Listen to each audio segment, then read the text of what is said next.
बिस्मिल्लाहिर्रहमानिर्रहीम। शुरू अल्लाह के नाम से जो बड़ा मेहरबान नहायत रहम करने वाला है। तो अस्सलाम वालेकुम व्यूअर्स, कैसे हैं आप? इंशाअल्लाह ताला मेरी यूट्यूब फैमिली अल्लाह पाक के फजल करम से बखैरियत होगी। तो व्यूअर्स, चूँकि आप देख रहे हैं आज मैंने बैंगन लिए हैं, तो हम पका रहे हैं बैंगन गोश्त।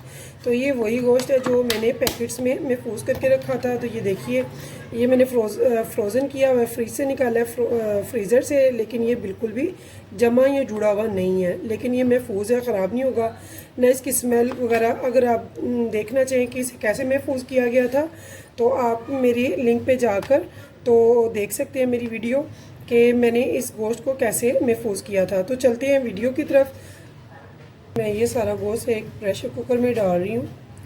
तो यहाँ पे मुझे थोड़ी सी चाहिए वेजिटेबल्स। तो मैंने 2 मीडियम लिए प्याज, 2 मीडियम टमाटर, 2 ग्रीन चिली और थोड़े से मैंने लिए हैं लहसुन के जवे। तो यहाँ पे हम इन सबको रफली चॉप करके डाल देंगे। टमाटरों को मैं ऐसे ही डाल दूँगी, अच्छे से वॉश कर लेंगे, 1-2 स्लाइस काट करके इसमें ऐड कर दूँगी। तो बहुत ही ज़बरदस्त, बहुत मज़े की और झटपट से तैयार होगी ये बैंगन गोश्त की रेसिपी। यकीन जाने बहुत टेस्टी और बहुत मज़े की होगी, तो आप ज़रूर बनाइएगा। तो यहाँ भी देखिए, यहाँ पे मैंने लहसुन की जवे भी इसमें डाल दी हैं। अब हमने इसमें जो नेक्स्ट डालना है, तो यहाँ पे मैं बताती चलो, मैंने आधा किलो गोश्त लिया है। तो यहाँ पे मैं हाफ़ टेबल स्पून लूँगी रेड चिली पाउडर का, और रेड ही में हाफ़ टेबल स्पून मैंने सॉल्ट का लिया है, और 1/4 मैंने यहाँ पे हल्दी का पाउडर ले लिया है। तो ये हमने डाल दिए स्पाइसेस। तो यहाँ पे मैंने 1 कप के बराबर ग्लास है छोटा, वो पानी का डाल दिया, और इसे मैं लगाऊंगी सीटी 15 मिनट के लिए। तो मेरे पास जो है गोश्त वो मटन है। तो चलते हैं चूल्हे की तरफ, इसे हम लगाएंगे अब सीटी, विसल लगा देंगे, और ठीक 15 मिनट बाद से मैं खोलूँगी। तो यहाँ पे देखिए व्यूअर्स, हंडिया को हमने चढ़ा दिया है फ्लेम पे, चूल्हे पे। तो अब हम क्या करेंगे, हमने बैंगन को अच्छे से वॉश कर लिया है। सबसे पहले ये जो ऊपर इसके ग्रीन सा होता है लीव्स, इनको हम रफली ऊपर से थोड़ा सा रिमूव कर लेंगे, सारा नहीं करेंगे, बहुत टेस्टफुल लगते हैं। बेशक हम खाते नहीं हैं, लेकिन हंडिया में इसकी खुशबू और टेस्ट अच्छा लगता है। तो इसे हम नहीं रिमूव कर रही है, देखिए सिंपली मैंने हल्का हल्का से आगे से इनका कुतरा है, बस कटा नहीं है। तो यहाँ से हम थोड़ा सा कट कर देंगे इसका जो डंडल है, सारा नहीं, थोड़ा सा।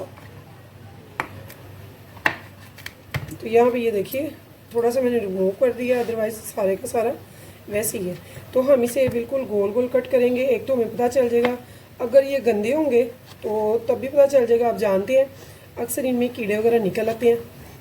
तो ये देखिए, बहुत ज़्यादा हमने इसको बारीक या बहुत ज़्यादा मोटा नहीं कट करना, नॉर्मल। ये देखिए इसकी थिकनेस, तो इसी थिकनेस में हमने कट करना है, और इसे हमने पानी में भी नहीं भिगोना।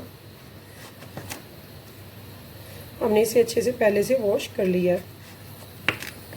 तो यहाँ पे इसके हम कर लेंगे 4 पीसेस।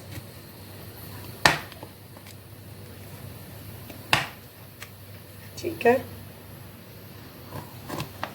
यहाँ पे तो ये माशाल्लाह से हमारा बिल्कुल साफ़ है। अब हम लेंगे नेक्स्ट। तो नेक्स्ट को भी हम बिल्कुल वैसे ही कट करेंगे, यानी कि गुलाई में। तो यहाँ से इसके डंडल को भी थोड़ा सा ऊपर से कट कर देंगे,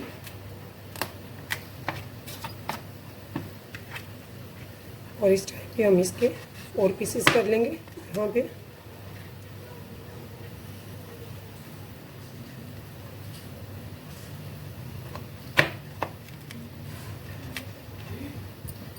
ये देखिए,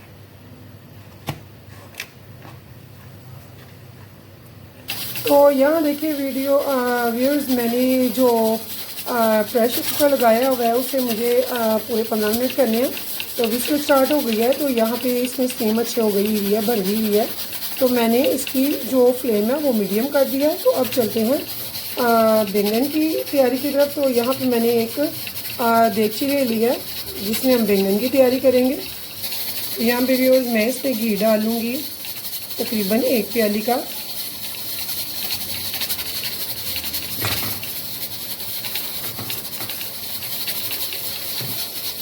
इस घी को हम कर लेंगे गरम ताकि ये अच्छे से गरम हो जाए। इसकी फ्लेम को मैंने मीडियम किया हुआ है। तो यहाँ पे देखिए व्यूअर्स मेरा घी जो है वो गर्म हो चुका है। यहाँ पे मैंने इनको इसमें डाल के अच्छे से फ्राई करना।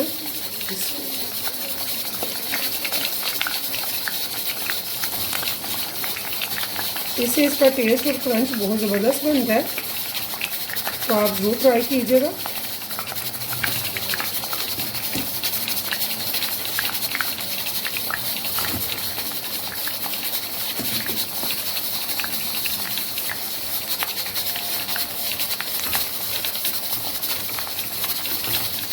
इससे मैं आप दोनों खा रही हूँ ताकि ये सारा अच्छे से फ्राई हो जाए घी में। तो व्यूअर्स इसे मैं 4 से 5 मिनट के लिए अच्छे से इसमें फ्राई कर लूँगी और फ्राई करके इसमें से मैं निकाल लूँगी। तो इसे हम 4 से 5 मिनट अच्छे से फ्राई करेंगे। तो घी अगर आपको कम लगे तो आप ज़्यादा भी डाल सकते हैं और बाद में इस घी को आप यूज़ भी कर सकते हैं, ये खराब नहीं होगा बिल्कुल भी। तो यहाँ देखिए व्यूअर्स मेरे बैंगन जो है और 4 से 5 मिनट हो गया, इनका हल्का हल्का सा कलर भी चेंज हो रहा है, ये गोल्डन से हो रहे हैं। मैं अब इस टाइम पे इनको निकाल लूँगी। और ये घी हमारा गंदा नहीं है, देखिए ना ही ये वेस्ट होगा। इसी घी में से हमें जितना चाहिए हम हंडिया में डाल के हंडिया को भी पकाएंगे और बाकी का घी हम नेक्स्ट किसी चीज़ में यूज़ करेंगे। तो यहाँ पे देखिए व्यूअर्स मेरी हंडिया जो है वो अच्छे से जो गोश्त है इसके वो मैंने इधर कढ़ाई में निकाल लिया हुआ है देगचे में। तो अब हम इसे मैं घी वही वाला घी जिसमें मैंने फ्राई किए थे बैंगन उसी में मैं इसे भून रही हूँ। और साथ में यहाँ पे मैं इसमें डाल रही हूँ हाफ प्याली दही की, तकरीबन 100 ग्राम है जी। इसे अच्छे से हम भूनेंगे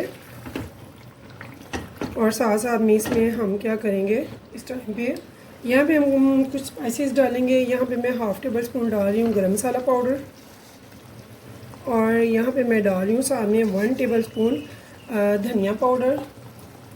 साथ में यहाँ पे हम ऐड करेंगे 1 टीस्पून ज़ीरा पाउडर। तो इनको डाल के मैं अच्छे से लूँगी भूनी से। तो यहाँ पे मैंने फ्लेम इसकी लो की हुई, आप जानते हैं जब दही दूध क्रीम वगैरह कोई भी वाइट चीज़ डालनी हो तो हम फ्लेम को लो करते हैं। तो यहाँ पे देखिए व्यूअर्स यहाँ पे इस टाइम पे जबकि काफ़ी हद तक पानी खुश्क हो चुका है, तो जो फ्राई बैंगन किए थे वो भी मैं इसमें ऐड कर रही हूँ। तो अब हम इनको अच्छे से मिक्स कर देंगे यहाँ पे ताकि जो स्पाइसेस है सारा मसाला है वो इसमें भी डेवलप हो जाए बैंगन में भी। और इस टाइम पे मैं इसको रखूँगी 10 मिनट के लिए दम पे, लो फ्लेम पे। तो हमारे ज़बरदस्त से बहुत ही मज़े के बैंगन गोश्त जो है वो तैयार है। हम इसे सिर्फ 10 मिनट के लिए रख रहे हैं। तो व्यूअर्स अगर आपको मेरी रेसिपी पसंद आए तो प्लीज़ मेरे चैनल को सब्सक्राइब और एक लाइक ज़रूर कीजिएगा और कीजिएगा अपने फैमिली फ्रेंड्स के साथ मेरी रेसिपी को शेयर। तो इंशाल्लाह नेक्स्ट टाइम फिर मिलेंगे नई रेसिपी के साथ। तब तक के लिए मुझे दीजिए इजाज़त। तो अल्लाह हाफिज़।